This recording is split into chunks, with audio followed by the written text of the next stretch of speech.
Ladies and gentlemen, please welcome Senior Vice President, Gartner Research and Advisory, Val Schreiber.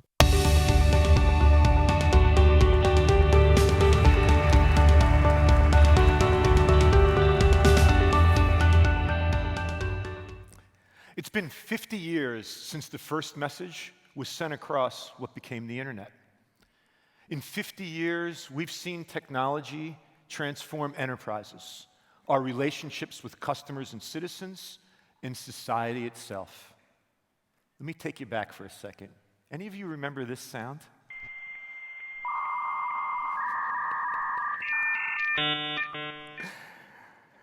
I could tell you how fast the connection was for that. So connecting to the internet for the first time inspired many of us to work in technology in the first place and be part of all this change. All that said, though, the next 5 years may bring as much change as those last 50. And with it, there'll be more uncertainty and more opportunities for you as technology leaders to have an impact. Last year, we introduced the idea of continuous next, a formula for success in a world that's constantly changing. Today, we'll introduce concepts that'll help you prepare for change and uncertainty. These changes and uncertainties, think of them as turns. They're shifts from the straights. But do you know where the next turn will take us? No one knows for sure. The key to winning in the turns is discovering techequilibrium. Techequilibrium is what Gartner defines as the ideal mix of traditional and digital for your enterprises. It's the balance point that applies to many things in your world. How you make decisions, how you lead, how you serve customers and citizens, and ultimately, how your enterprises take their place in our emerging digital society. So let's get started. There are three forces or turns that are creating pressure and uncertainty for all of you. They're powerful forces. They can throw you off balance and require you to shift both your operational and your business models. Geopolitics, economics, and digital giants. And as you face these turns, we feel your pain. We know you have many hard choices to make. You have to do this, and this, and this, and this, and it literally just keeps going, doesn't it? These and dilemmas feel like two opposing forces, like braking and accelerating at the same time while taking a turn, or cutting costs and investing for growth and innovation. And here's the rub. You often have to do both. Let's take a look at the first turn, geopolitics. Geopolitics and regulations will directly impact your cloud strategy and your data, particularly those of you that are in multinational enterprises. Based on political and regulatory turns, tax advisors, your legal officers, they're leading conversations with you regarding where you put your people, your data, and your assets. We predict that you'll have clouds for different geographies, what we call distributed cloud. A cloud for Greater China, a cloud for the US, perhaps one for Russia. And since we're here, I ask you, what would a cloud for Europe look like? But the clouds you'll use will change dramatically as we have shifting winds of politics, taxes, tariffs, and data sovereignty rules. Your infrastructure and data architecture will need to be reconfigured to find your techequilibrium. You as CIOs will find yourselves needing to design a balance with an emphasis on where people and assets are located and also where work is done. Boards are shifting priorities based on their concerns about the impact of geopolitics on your products, on that customer and citizen engagement, and on privacy and security. Unmanaged, turns like these, they challenge your stability. The next turn, and I think a lot of you here can sense this one, It's in the press all the time. Economic turns. Globally, many economists and CFOs believe we're heading towards another set of economic downturns. If they're right, and some of you are living this in the moment, how do you respond? Gartner research has uncovered an important lesson from the past. During the last global recession in 2008, which was a huge turn, those companies that were able to see opportunities, they broke away long-term from the pack. They had a strategy that prioritized where to cut deeper and in where to fund growth and innovation. Let's take Shell, for example. During the last downturn, they did an ingenious thing. They pivoted. They slowed down their Arctic exploration efforts, and then they bought a power utility and invested in electric charge points, becoming the top provider of charge points in several countries. Shell cut and invested for growth and innovation. Through the turns, they continue to break and accelerate. Our third major turn is driven by the digital giants. They're driving virtually every enterprise to determine their tech equilibrium, to make a mission-critical bet on the balance between traditional and digital. Most enterprises, you're not going to be only one or the other. Traditional companies are scrambling towards digital. But guess what? The digital giants are tipping their balance toward traditional. Digital giants are acquiring and building their way in traditional industries like financial services, physical retail, and automotive. Alibaba, for one, has one of the world's largest supply chains, the biggest payment network, a health services business, and they even invest in major movie franchises like Mission Impossible. In the digital society that we're all becoming part of, the distinction between traditional and technology company will eventually disappear. And the race is on. Every enterprise and industry is challenged to find their tech equilibrium. Let's dive deeper into tech equilibrium. Tech equilibrium, it's a technology equilibrium point that defines how digital an enterprise needs to be to compete, or better yet, to lead in digital society. It's that balance point between being a traditional company and a digital company. Think about your enterprise. As CIO, you partner with your executive team to design a value proposition that drives the right mix of traditional and digital. And when you reach this balance, Gartner says that you will have reached your point of tech equilibrium.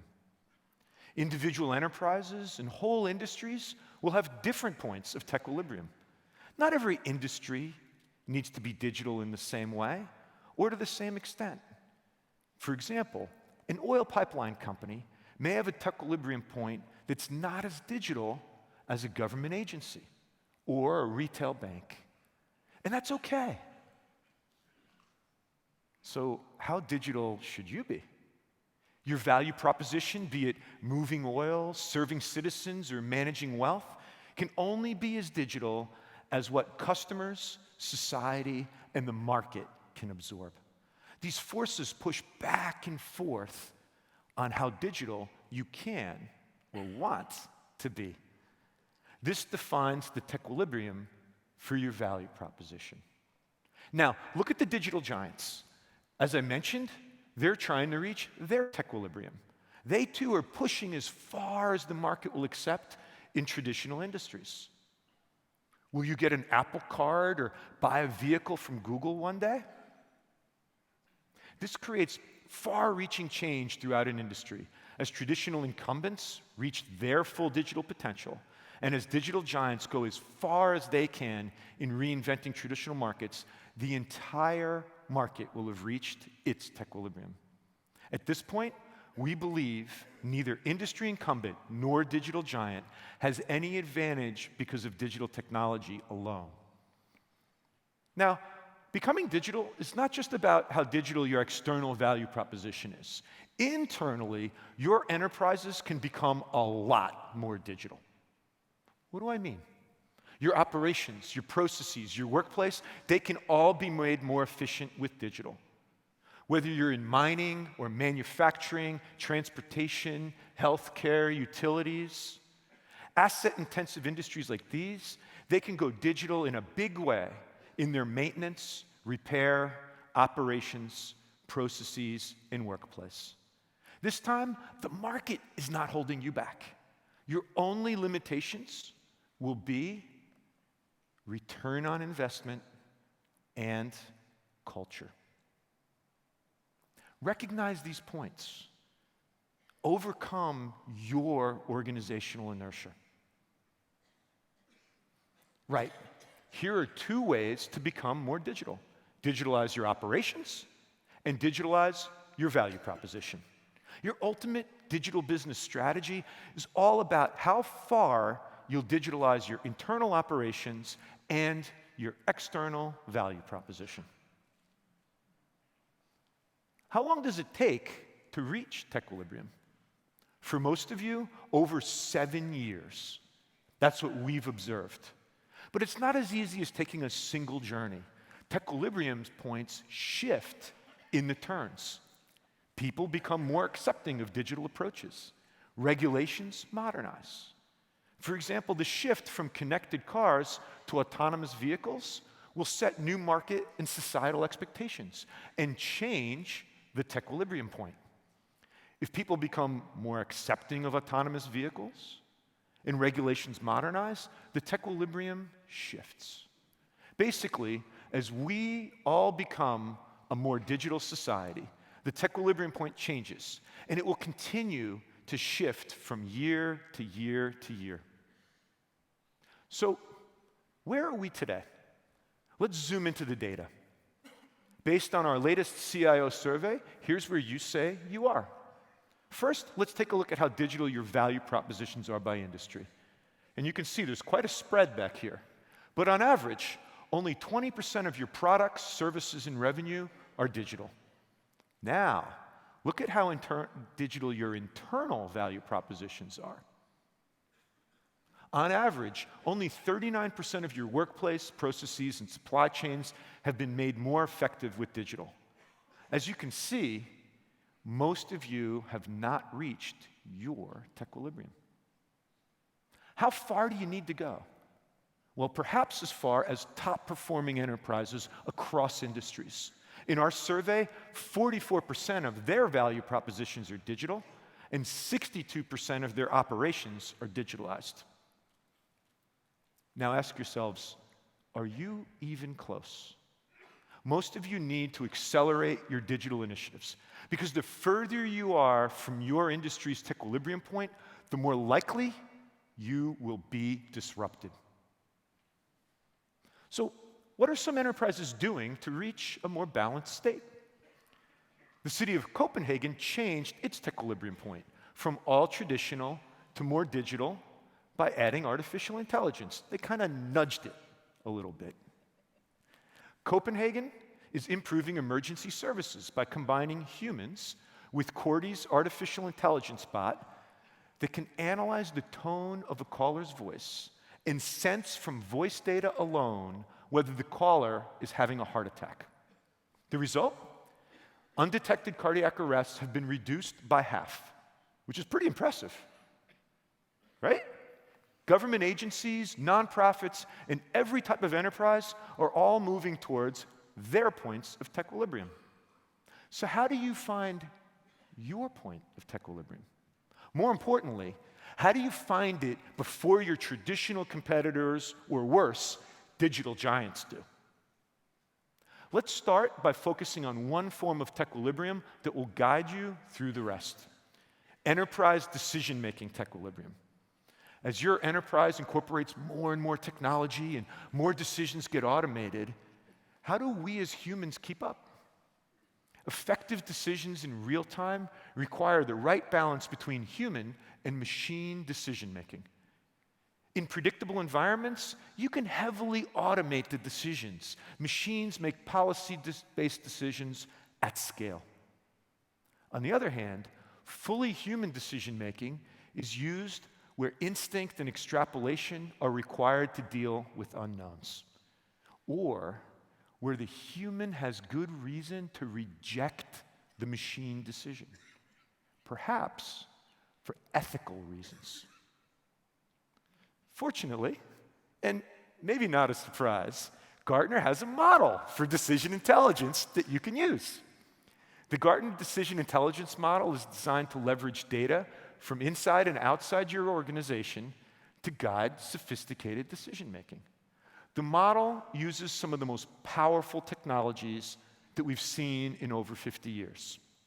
Even all the way on the end here, generative adversarial networks. And when we were building this out, I didn't even know what that was. The analysts who are experts had to teach me. It turns out that these things are used to generate deep fakes. For example, when people create fake videos that show people saying things they never said. But these technologies are also useful when you've got hard problems to solve. Now, back to the model. In the outside context ring, people optimize decisions for the business. They enrich and expose data sources. In the consumption layer, people provide feedback to reinforce the model. You need people to spot rare events and exceptions. Over time, the system learns how to handle these exceptions. And in the center of the model, my favorite part, the mechanics of analytics and artificial intelligence are at work, recommending possible courses of action. And this is where it gets tricky. These feed into your execution systems, your ERP, your CRM, your supply chain, to convert that decision intelligence into action. Technologies like robotic process automation will band-aid those core systems when they do not want to go along. And strategic principles keep the entire process in balance, ensuring that no single decision is being made in isolation. Using this type of framework and these technologies, you can achieve enterprise decision equilibrium. Let's see this theory in practice. Copenhagen detected heart attacks over the phone. But what happens once the patient ends up in the hospital? Hamilton Health Sciences in Canada set out to predict code blues, situations when a patient has a heart attack. It turns out a patient who codes blue only has a 1 in 4 chance of leaving the hospital alive. The solution involves predictive analytics and automation of core processes. Now, bedside vitals are fed directly into the system where an early warning score is computed. That score determines how severe the medical situation is and the right course of action. The result? So far, Hamilton's been able to respond to these code blue events over 8 times faster and reduce critical events by over 60%. So decision equilibrium, it's good not just for business. In this case, it's literally good for life. And more broadly, it's great for society. Here's what you can do as an IT leader. Decide what your equilibrium point should be. Then decide your enterprise equilibrium for both your business models and your operating models. And then drive decision intelligence to help you anticipate and win in the turns. Now, can and opportunities and equilibrium be brought to your IT leadership, to your approach to customers, and to the emerging digital society? They can, and we're confident you can deliver it. To help you find your balance in the critical turns of IT leadership, please welcome Jan Martin Lovendahl. Thank you, Val.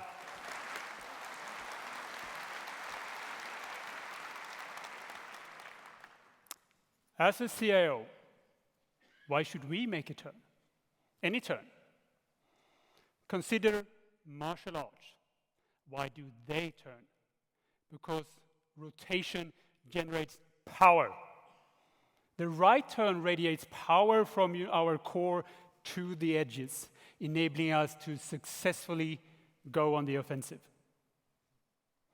This is the next dilemma you must navigate. The leadership imperative to play both defense and offense. Are some of you tired of being seen as just a service provider? I'm tired of it too.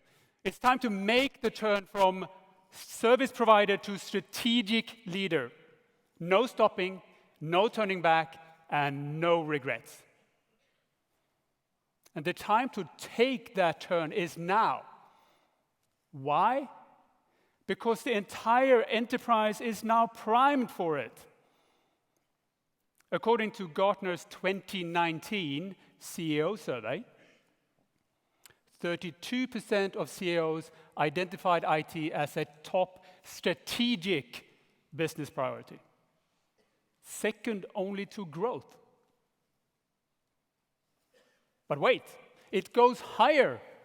According to Gartner's 2020 Board of Directors survey, 2/3 of directors see digital and technology disruption as their number one business challenge. 83% of directors say that digital giants will play a significant role in their industries. They say digital giants may be anything from a partner to an extreme disruptor. But you know what? Many believe that digital giants will be a threat disrupting their businesses. Many are feeling extremely defensive right now. So they want to even out the playing field and attempt to play offense. Over half of directors say that digital initiatives are one of their top priorities for the next 2 years. So the question is, who will be leading these initiatives? And will they see you, the CIO, as a key team player in the offensive towards tequilibrium? We asked the board again, and this is what they said.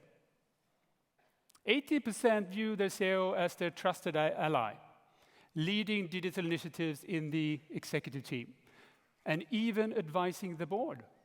This is great news, if you're one of them. Another 31% say that they do not consult with the CIO or only talk with them when there's something wrong. Well, that's no fun.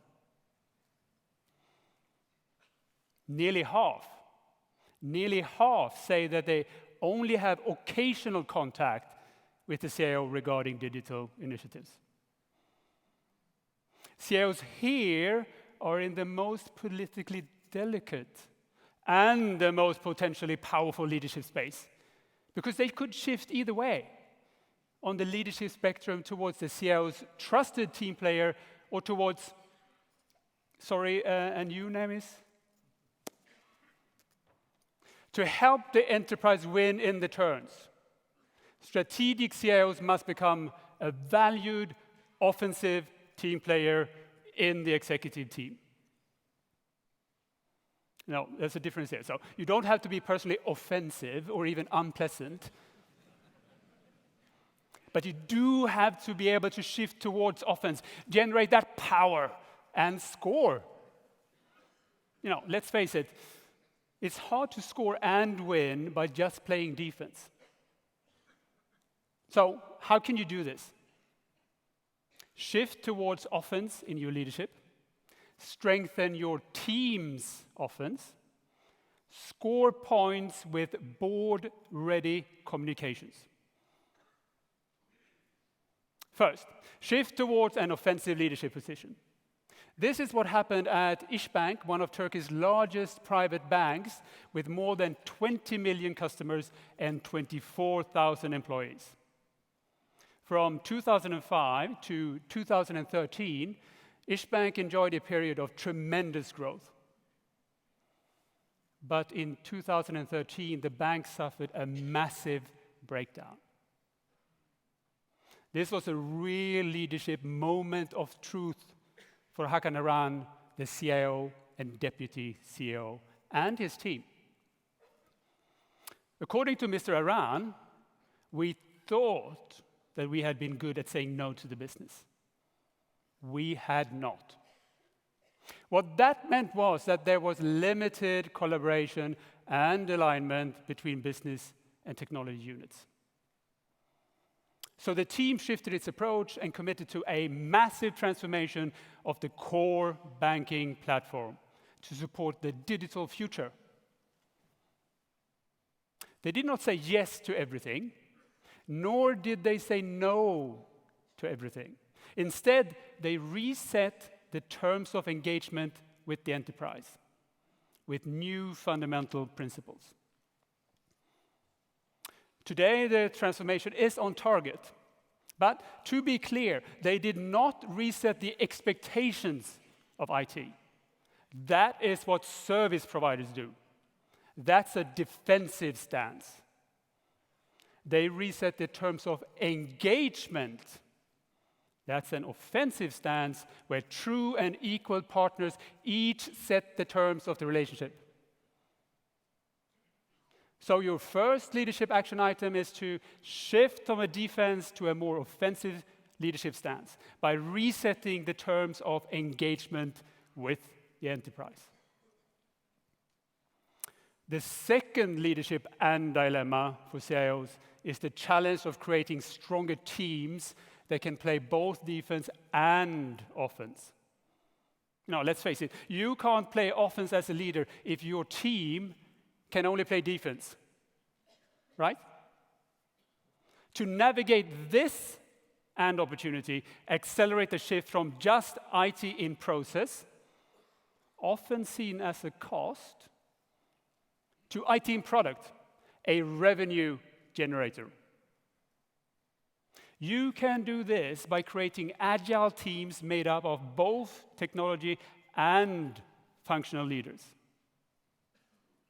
We at Gartner refer to these groups as fusion teams. Let's take a look at how Desjardins, a financial services company from Canada, is making this journey. They start at the top. The CMO and the CIO are working together as a team to structure how Desjardins will launch digital products to the market. This partnership stretches from the core to the enterprise frontier with what they call Biz Tech Ops teams, their version of fusion teams. Desjardins estimates that their current mix sits at 70% traditional IT to complete a massive core platform renewal, and 30% Biz Tech Ops to handle their digital projects. But once the core modernization is complete, the CIO expects that they will move closer to a 50-50 balance in terms of traditional IT and digital product management. They will shift towards a stronger balance of defensive and offensive capabilities. So your second offensive item is to create strong fusion teams of both IT and functional experts that can grow the business and defend it at the same time. Our third leadership offensive action is to help the executive team make a point with the board by getting points on the scoreboard. Because if it's not on the scoreboard, it didn't happen. The executive team and the board want to hear that your digital investments are delivering both revenue growth and lower cost.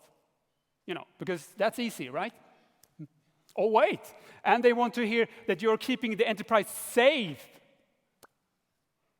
That's the third and, because two contradictory challenges are just not enough for any one CIO. It doesn't help that most accounting traditionally treat IT as overhead and expense, a defensive position. So until accounting modernizes, we need to go on the offensive in our communications. Convert these three and dilemmas into an offensive opportunity by following this simple rule. Today, the executive team, and especially the board, only cares about three things: revenue, cost, and risk. That's it. Really, that is it. Any business value metric you may come up with is always a subset of one of these three things. Even if you're a government entity or non-profit, 2/3 of you have revenue targets because everyone needs a sustainable funding model, even government. And all of you have core mission objectives around education, public health, safety, and care of citizens. So mission becomes your revenue proxy. Remember Ishbank? This is how they communicated the results of their transformation: revenue, cost, and risk. From a defensive perspective, if you always communicate through the lens of these three things, it's very hard to be wrong. But more importantly, when we communicate using this framework, the executive team and even the board will consider the CIO a team player who can play offense, create business results, and deal with digital disruption. So your third offensive action item is to tell your executive team how you contribute to earnings per share. Tell them how you impact the core mission of your government agency to improve the quality of life of the citizens you serve. It is time for you as a CIO to decide to take an offensive leadership position. Design fusion teams that can play both defense and offense. Drive offensive value of IT communication through the lens of revenue, cost, and risk. Remember, when CIOs make the turn and go on the offensive, we generate power. And the entire enterprise will win in the turns.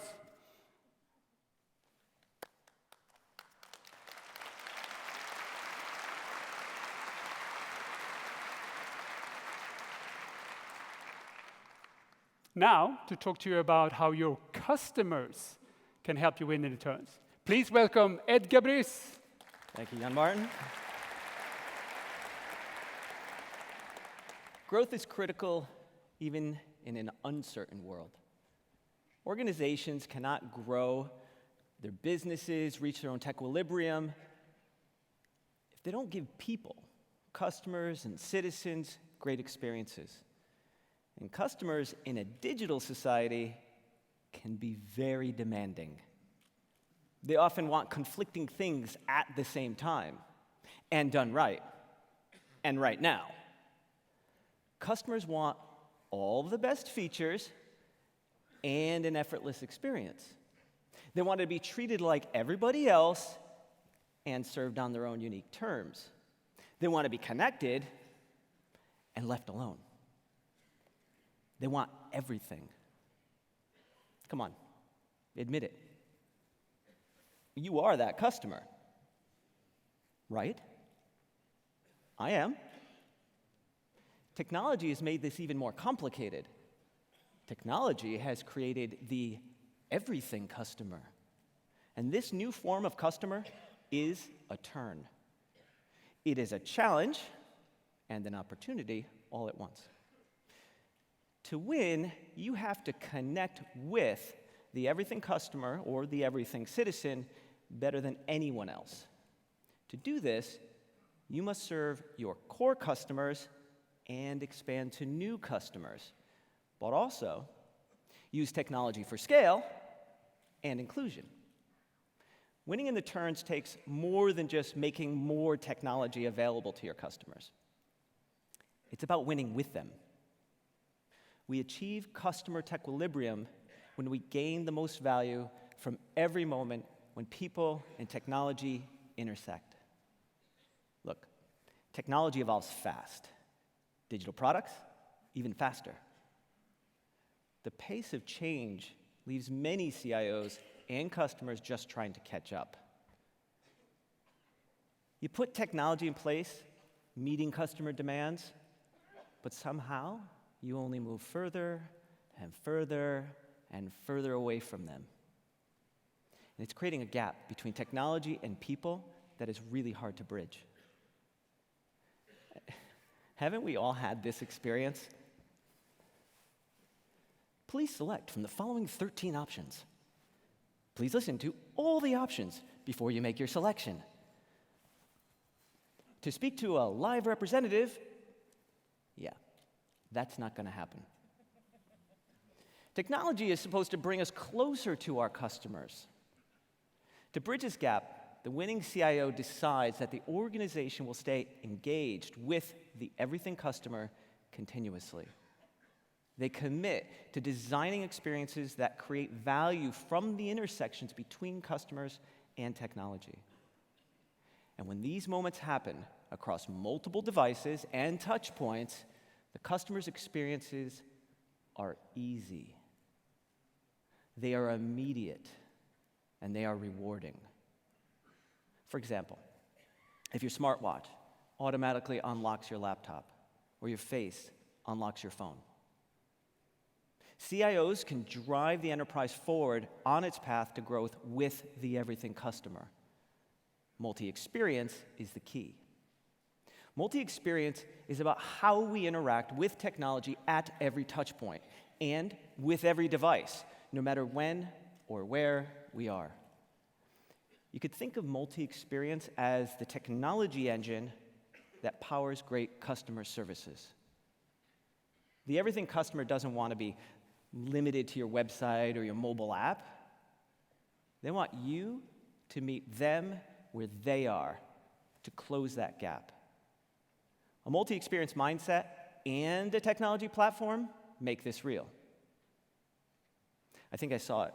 Some of you just thought, yes, we're going to talk technology, finally. Not yet. We'll get to it. First, you need to think like a designer. Digital designers think about everything customers. They tap into new kinds of talent. I'll give you an example. Crown Equipment, they're a forklift manufacturer. And they have staffed their design teams with artists and anthropologists. They are a forklift manufacturer who is winning innovation awards. Designers like these map the expected customer journeys and the unexpected. They listen closely to what customers say and to what they don't say. They design interactions that feel personal and connected for both people we know well and new kinds of customers, like Generation Z. This next generation of customers will number 117 million in Europe alone, and they have their own clear set of principles. Gartner research on cultural values around the globe shows Gen Z values diversity and inclusion more highly than any other age group in the digital society. So designing for people who embrace differences and value inclusion so highly demands new solutions. Here, the health and beauty industry is leading. They're adapting to the demand for skin-colored clothing and makeup that match every skin tone. Even plasters for small cuts, those can match your skin tone. Being inclusive creates connections that deliver value. But what if your future everything customer isn't even human? Gartner estimates that there will be more machines that can act like customers than human customers on the planet. HP embraced this future when they created Instant Ink. It's a digital service where internet-connected printers can automatically order their own ink. HP Ink, of course. So, question for you. What would it take for a machine to order from you? Design could be a source of business growth and a cornerstone ethic of the enterprise's use of technology. Okay, now we can talk technology. You need a technology platform that will bring these well-designed experiences to life, using building blocks from the digital business platform. Gartner created the concept of the Multi-Experience Platform, and I want to tell you, it is incredibly cool. Evolving from 20 years of mobile and web app development, the Multi-Experience Platform delivers consistent experiences across multimodal touchpoints. All right, so what does it actually mean?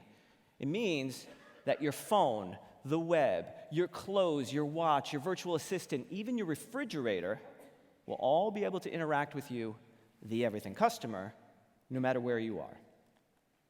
How does it work? Commonwealth Bank of Australia offers 5 ways for their customers to connect digitally to the bank, and it includes your smartwatch. Not enough? I have more. KLM offers 10 ways to digitally interact with their passengers, and that includes WhatsApp. All right, I'm not done yet. You have to do something for me first, though. I want you to imagine something. I want you to imagine a world with no pizza. You heard what I said, right? No pizza. This is why there are 15 ways to digitally order a pizza, even on your smart TV. That's what Domino's Pizza does. See, I told you this would be cool. This is multi-experience, a variety of touch points, fit-for-purpose apps, consistent user experience. Why is this so exciting?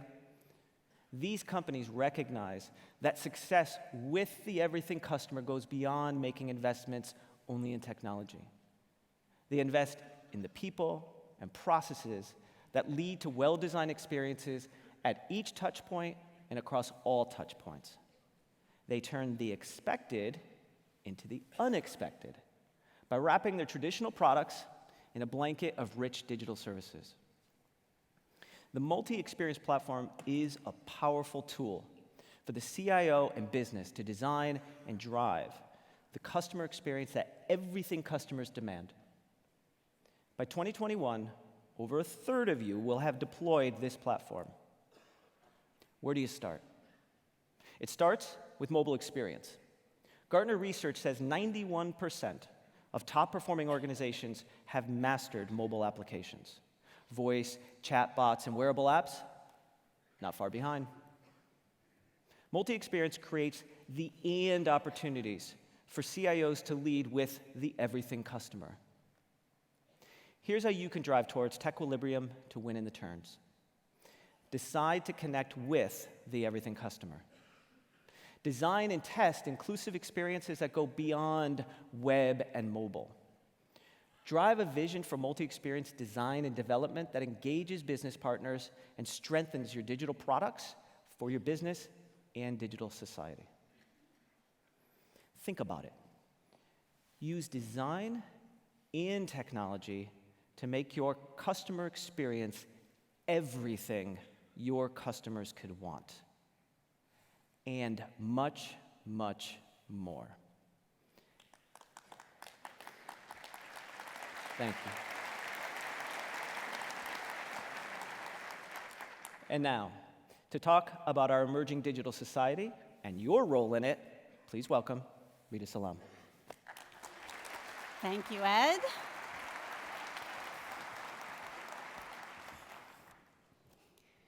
We are all citizens in the emerging digital society. Technology is shaping the way we live, what we do, how we work, and how we communicate with each other. The digital society emerges as the sum of all interactions between people, organizations, and things. And here in Europe, you are leading the world with respect to what it means to be a civil digital society. As CIOs, when you decide, design, and drive, you influence digital society. And these choices directly impact your ability to win in the turns. Now, you may feel you're only facing compromise and challenge, but opportunity is everywhere. Secure your enterprise and protect digital society. Get the most out of your data and use data responsibly. Create customer value and societal value. And getting these balances right will make digital society your engine for success for the next 10 years. A digital society that grows business and serves citizens. For example, security is not only a moral imperative in a digital society, it is a basic human right. Now, you may be thinking to yourself, what? That topic again? Yes, we must have a serious but different conversation about security. And the answer is not just to throw more money at it. We already spend plenty on security. 26 billion euros across Europe and growing at 11% per year. Yet this year, we've seen the first publicly reported deepfake AI heist. The managing director of a British energy company, believing his boss was on the phone, same German accent, same tone, same intonation, followed orders one Friday afternoon last March to wire more than 220,000 euros to an account in Hungary. Now, no doubt most of you are thinking, that would never happen to me. Are you sure? Here's a turn and an opportunity. Invest in safe digital society. If we do not manage risk and the technologies that support our lives, society will unravel. Let me give you one example of this. Late last year, London's Gatwick Airport was shut down for 2 days. 2 days, because drones were sighted close to landing patterns. We need new solutions that counter inappropriate use of technology. And we need a better understanding of how our own technologies can be misused. Now, in response, Gatwick Airport recently installed a radar system and an optical detection system to thwart those attacks in the future. There are also moral and ethical risks. Artificial intelligence systems can contain bias, and the risk of discrimination can be devastating. Prepare for explainable AI, to understand how AI makes decisions and to build trust, so you can avoid unintended and even existential consequences from AI. And that has to be beyond what is legally mandated by GDPR. Actually, GDPR has had the right to obtain an explanation of the decision reached by machine learning and AI since its inception. You will need explainable AI to detail AI rationale, to characterize strengths and weaknesses and bias, and to convey an understanding of how AI models will behave in the future. And here again, the European Union is leading the world here by publishing new guidelines just this year on developing ethical AI. And these outline how AI systems should be accountable, explainable, and unbiased. But the digital society will never be risk-free. When the bank down the street gets robbed, people understand, hey, that happens. But if there's a data hack in online banking, people want accountability. They want somebody to blame, someone to get fired. So, we accept that brick and mortar banks will occasionally get robbed, but digital banks must be perfect? Really? Even with huge investment and industry-leading capabilities, enterprises can still have big data breaches. In just the first 9 months since GDPR went into effect, European privacy authorities have received nearly 65,000 data breach notifications. And regulators have imposed more than 57 million euros in fines. And guess what? That's only a drop in the bucket of what is to come. UK Information Commissioner Elizabeth Dunham commented on how they determine the severity of the fines they impose. And it's not based on whether you get hacked. It's based on whether you had adequate, reasonable, and consistent controls in place. We owe the digital society a defensible level of effort in safeguarding individuals' privacy. Managing technology risks should be part of product management, of course, but it also should be part of customer service and of customer education. Now, you heard Val talk about intelligence and data collection. And finding data, it's hardly the constraint anymore. We are literally inundated with data.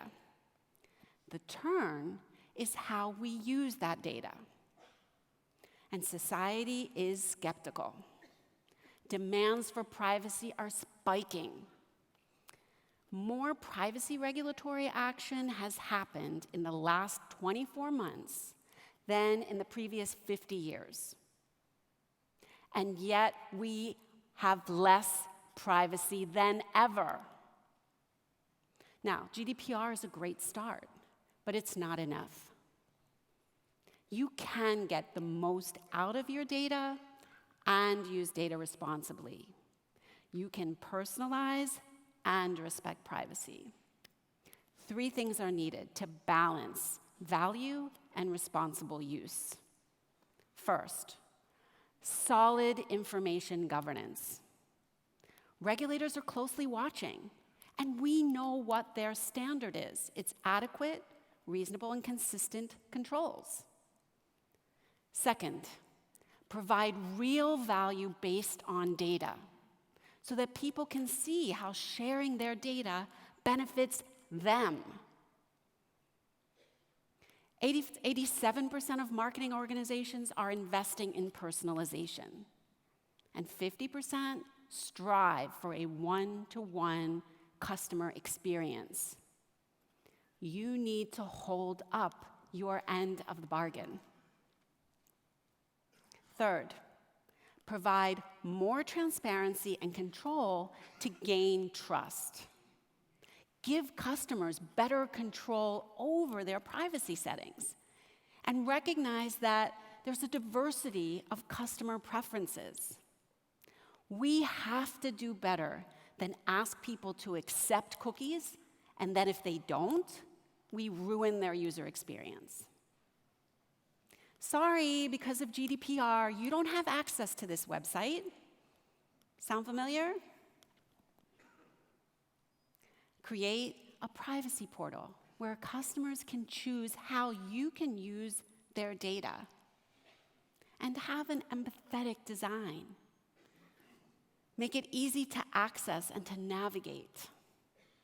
You have to protect your customers, especially when they cannot protect themselves.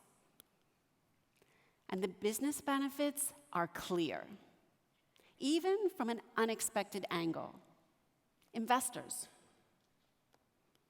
Larry Fink, the CEO of BlackRock, the largest asset management company in the world, called on organizations to rediscover their purpose and to focus on stakeholders, not just shareholders. And that brings us to the bigger picture. What should your contribution be to digital society? Right now, the stars are aligned. This is not only an opportunity, but it's also an expectation from both your customers and your employees. 70% of customers expect companies to take a public position on social issues relevant to their business. And according to Edelman Trust Barometer, employees feel the same way. 2/3 expect prospective employers to take action on societal issues. Every organization has a customer value proposition. It's how you express what value you deliver. Here's a different idea. Build a societal value proposition. This is the next engine for growth. Building a societal value proposition is not just about donating or volunteering for a good cause. It's about building a business out of improving our digital society. Every single industry has larger societal topics you can turn into business success. Health, education, access to financing, just to name a few.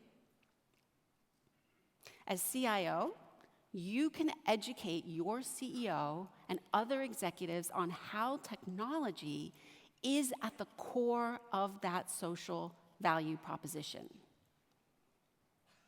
Dutch telecom KPN sits in the middle of a public-private partnership called Talking Traffic. This is a 90 million euro investment by all parties, improving the information exchange between road users and traffic management systems. It can create consistent green light traffic. It provides individual speed recommendations. You can find parking, and it gives traffic warnings. Now, KPN describes the goals in terms of social benefit: fewer traffic jams, shorter travel times, contributing to economic growth, and reduced emissions and accidents. A societal value proposition and a customer value proposition. The digital society is the ultimate opportunity to win in the turns. Here's what you can do. Decide to shift security and risk management to protect yourself, your businesses, as well as society. Design personalized customer experiences and solid information governance to be a trustworthy custodian of data. And finally, drive to find a social topic relevant to your industry and build a societal value proposition. Digital society is here, now, today. You are so much more than the shepherd of technology design and implementation. Your choices influence digital society. Make them a positive influence.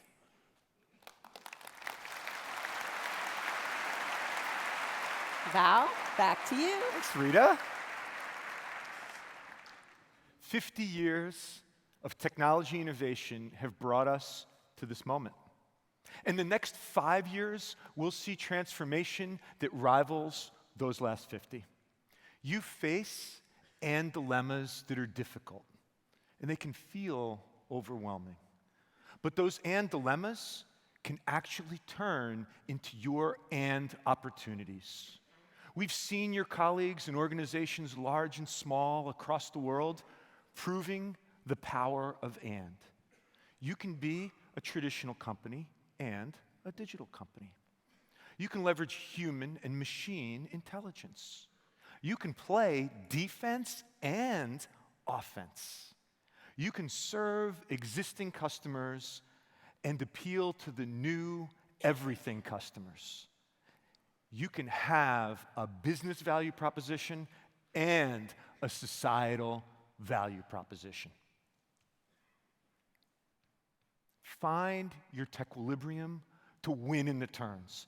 Then decide, design, and drive, and lead in our emerging digital society. Thank you.